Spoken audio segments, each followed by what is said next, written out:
You take the blue pill. The story ends. You wake up in your bed and believe whatever you want to. You take the red pill. You stay in Wonderland. And I show you how deep the rabbit hole goes. Eu tenho pressa, peça! Ai, meu Deus, a lua, Deus, é tarde, é tarde, é tarde! Que lugar esquisito para uma festa. Eu acho, Dinah, que a gente não devia entrar. Afinal, e a curiosidade é uma coisa feia.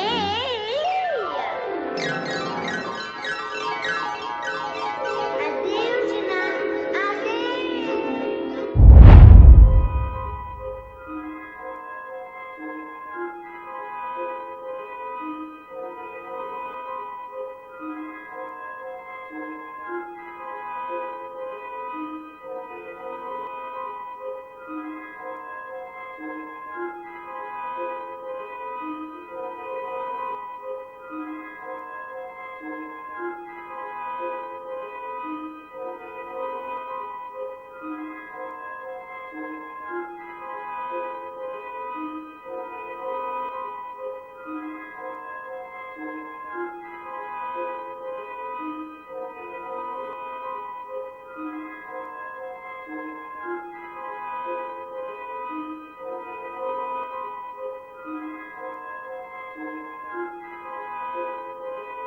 O livro Submissão, publicado em 2015, já revelava a influência do Islã na sociedade ocidental.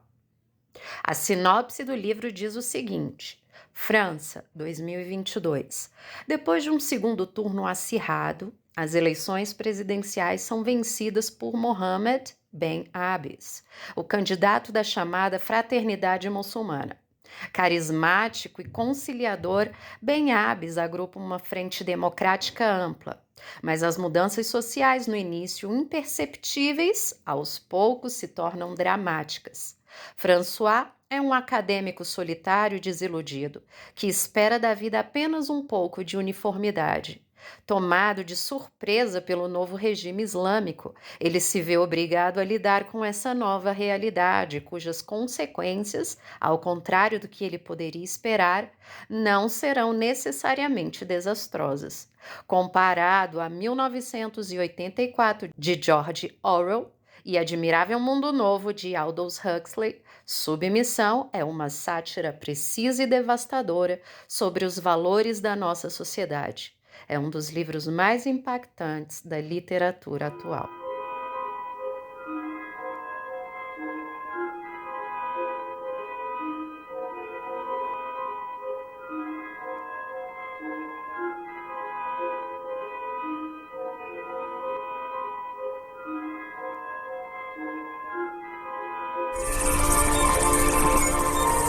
You take the blue pill. The story ends. You wake up in your bed and believe whatever you want to. You take the red pill. You stay in Wonderland. And I show you how deep the rabbit hole goes.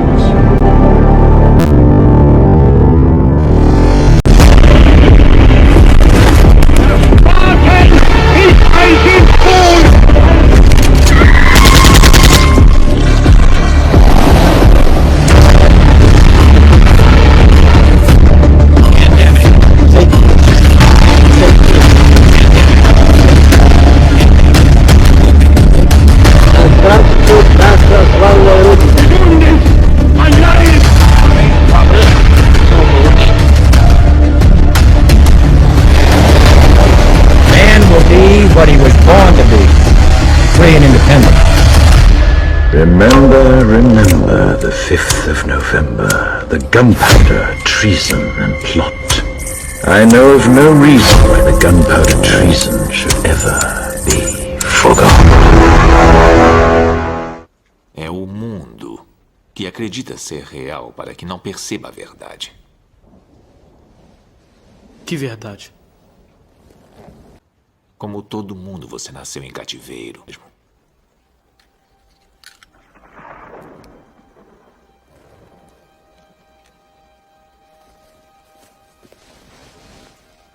Esta é a sua última chance. Depois disto, não haverá retorno. Se tomar a pílula azul, fim da história. Vai acordar em sua cama e acreditar no que você quiser. Se tomar a pílula vermelha, fica no País das Maravilhas. E eu vou mostrar até onde vai a toca do coelho. É tarde, tão tarde até criar. Ai, ai, meu Deus, a lua, Deus, é tarde, é tarde, é tarde. Deve ser muito importante, como um baile ou sei lá. Senhor Coelho, espere! Não, não, não, não, não, não, não. Eu tenho pressa, peça. Ai, ai, meu Deus, a lua, Deus, é tarde, é tarde, é tarde. Que lugar esquisito para uma festa. Eu acho, Dinah, que a gente não devia entrar. Afinal, e a curiosidade é uma coisa feia. Adeus, Dinah. Adeus.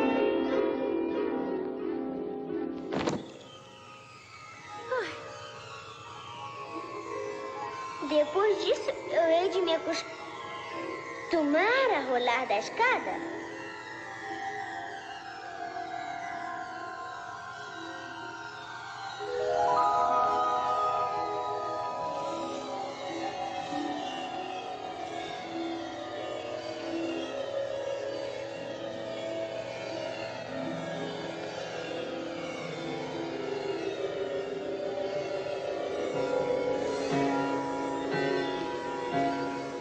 Oh! Oh! Oh! Meu Deus! E se eu caísse e passasse pelo centro da Terra? Oh! E se saísse do outro lado, de cabeça para baixo? Oh, mas isso é tolice. Ninguém... Oh! Oh, Senhor Coelho, espere, vai! O que mais? Vamos ver aqui, ó. Separei algumas imagens. Chave. Vou botar aqui, gente, que tem um simbolismo de chave aqui que é interessante. Tá vendo aqui, ó? Eliphas Levi. Eliphas Levi é um ocultista judeu, cabalista, tudo aí nesses negócios dos ocultos, né? Esse Eliphas Levi aí, ele é uma figura bem proeminente nesse meio, né? E aí ele tem aí um livro chamado A Chave dos Grandes Mistérios. Esse simbolismo de chave é muito importante também e muito forte aí nesse meio. Nas escrituras nós também temos 2 simbolismos de chave. Vamos ver? Olha aqui que interessante. Nós temos esse daqui, ó. Capítulo 9, na 5ª trombeta. Então, o 5º anjo, o 5º mensageiro celeste, soou a trombeta e observei uma estrela que havia caído do céu sobre a terra. Aquela estrela foi entregue à chave do poço do abismo. A chave do poço do abismo. Então, nós temos uma chave aqui que abre o poço do abismo, não é? Ou seja, essa chave abre o mundo dos mortos. Tem mais. E também nós temos aqui, ó, a chave de Davi. Essa é a chave verdadeira. Ó, assim declara aquele que é santo e verdadeiro, que possui a chave de Davi. Aquele que abre ninguém consegue fechar, e o que ele fecha ninguém pode abrir. Isso daqui, ó, é o próprio Messias falando a respeito de uma passagem que tem em Isaías 22:22, ó. Porei, uma mensagem profética. Porei sobre os seus ombros a chave da casa de Davi. O que ele abrir ninguém terá o poder de fechar, e o que ele fechar ninguém será capaz de abrir. Tá vendo aqui a profecia para o Messias. Só o Messias tem a verdadeira chave da casa de Davi, ou seja, da entrada ali do caminho para o reino celestial. Só o Messias. E tem gente tentando entrar por outros lugares. Tem gente que não está entrando pela porta das ovelhas. Lembra que o Messias disse? Vou colocar lá para vocês verem. Vamos lá. Salteador. Saltador não. Salteador. Nessa tradução não tá com essa expressão. Porta das ovelhas. Porta das ovelhas. Vamos ver aqui o que o Messias falou, ó. Em verdade, vos asseguro, aquele que não entra no aprisco das ovelhas pela porta, mas sobe o muro, procura outra passagem, esse é ladrão e salteador. Então a gente vê que tem um monte de gente por aí tentando entrar por outro lugar que não é pelo Messias. Esse é assaltante e salteador. Entendeu, gente, a relação? Por isso que eu tô sempre falando, evangelho. A gente só pode conseguir entender a Torá pelo evangelho. E as pessoas estão negando evangelho, achando que evangelho é fermento pagão. Mas esse é o entendimento que está errado. Porque nós sabemos pelo Messias que o inimigo, Satanás, plantou joio no meio do trigo. Se Satanás plantou joio no meio do trigo, é certo que desde o Messias até o nosso tempo, joio e trigo vão estar juntos. E o joio aqui, nós também podemos entender como o ladrão que está aí tentando entrar pelas outras portas e não pela porta verdadeira. E aí a gente pode incluir um monte de coisa. A gente pode incluir judeu ortodoxo, que fala de reino, mas ao mesmo tempo não acredita no Messias. Então, o reino deles é o quê? Reencarnação. São esses tipos de doutrinas que são segundo conhecimentos antigos pagãos, porque naquele tempo existia, né, no tempo antes do Messias, tinha gnosticismo, tinha ocultismo, tinha misticismo, tinha tudo isso daí, só que segundo os pagãos, né? E a gente não pode esquecer que os israelitas se envolveram com os pagãos o tempo todo no testemunho, né? Tirando ali algumas fases, né, que se levantava um rei justo, e aí esse rei conseguia levar o povo aí para uma direção melhor, né? Mas tirando isso, os israelitas estavam sempre ali caindo na apostasia, no erro, nas coisas mais terríveis, né? Como a gente pode ler aí no testemunho. Então, o que os antigos conhecem do espiritual é a mesma coisa que os pagãos também conheciam. Por isso que a gente vai ver associado aí cabala com reencarnação, com todas essas coisas que também que são as mesmas coisas que o gnosticismo antigo, que a escola de mistérios antigos promoviam. Tudo igual. Não é por quê? Porque os israelitas também se misturavam com os povos pagãos. Assim não é fácil entender, gente? Fica fácil, né? Então, aí vai ter esses aí que são os ladrões e assaltantes, porque eles estão tentando entrar no reino por outro lugar. Aí vai ter os cristãos também, cristãos ali que negam a Torá e tudo mais. Esses daí também estão tentando entrar de outro jeito. Estão tentando entrar por outra porta. Mas também vai ter sim muitos crentes verdadeiros do lado do cristianismo. Vai ter trigo no cristianismo. Por quê? Porque a gente vê isso pela palavra. Se tiver pregando a palavra antiga e o evangelho junto, é uma evidência de que está caminhando sim. É como o Messias disse em Mateus 5, 18 a 19. Porque em verdade eu vos digo, até que o céu e a terra passem, nem o Yud, nem um I ou um tio jamais passará da Torá, até que tudo se cumpra.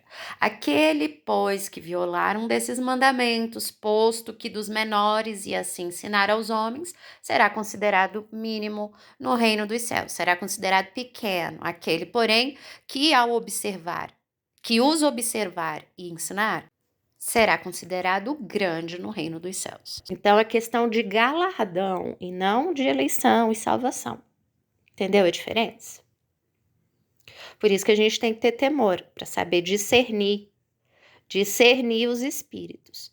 Porque tem muita gente que se diz no caminho da verdade, se diz no caminho ali, né, da igreja verdadeira, mas ao mesmo tempo está seguindo a ideologia do capeta. Então, será que esses aí, eles estão num caminho mais excelente do que aqueles que que se dizem cristão e estão obedecendo a palavra? Quem será que está aí andando de forma mais agradável ao Pai?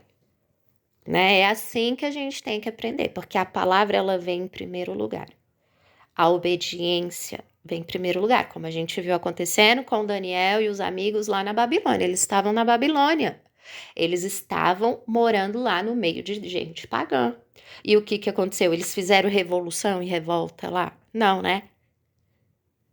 Eles não fizeram isso. O rei da Babilônia colocou até nome de deuses pagãos neles. Eles ficaram com raiva, eles fizeram revolta? Não. Mas eles deram um jeito de obedecer a palavra mesmo estando ali. A mesma coisa com a gente. A gente está aqui num ambiente onde tudo está errado, né? A gente está aqui num ambiente de Sodoma e Gomorra, mas nós devemos ter discernimento para andar nesse mundo como Daniel e os amigos andaram lá na Babilônia. A gente precisa saber o que a gente não deve obedecer e o que a gente deve obedecer. Então, se as pessoas estão diz que invoca o nome correto, mas não está obedecendo a palavra, será que eles estão no caminho de Daniel? Não, né? Mas se aqueles que mesmo, né, ali, de alguma forma, seguindo a tradição, porque muitas vezes, gente, as pessoas não vêm para os nomes corretos por temor, né? Porque preferem seguir ali as tradições. É a mesma coisa judeus antigos, né? Muitos não iam ao Messias, mesmo acreditando no Messias, não iam porque temiam os líderes lá do Sinédrio, né? Tem essa questão aí. Então, que a gente aprenda a discernir pelo Espírito do Pai, porque a palavra, a obediência, a palavra vem na frente, não é? Então, a gente vê aí que o lado que tem as pessoas que vêm ali como ladrão e salteadores por um outro lugar, tá tentando entrar no reino por outro lugar. Será que vai entrar? Não vai.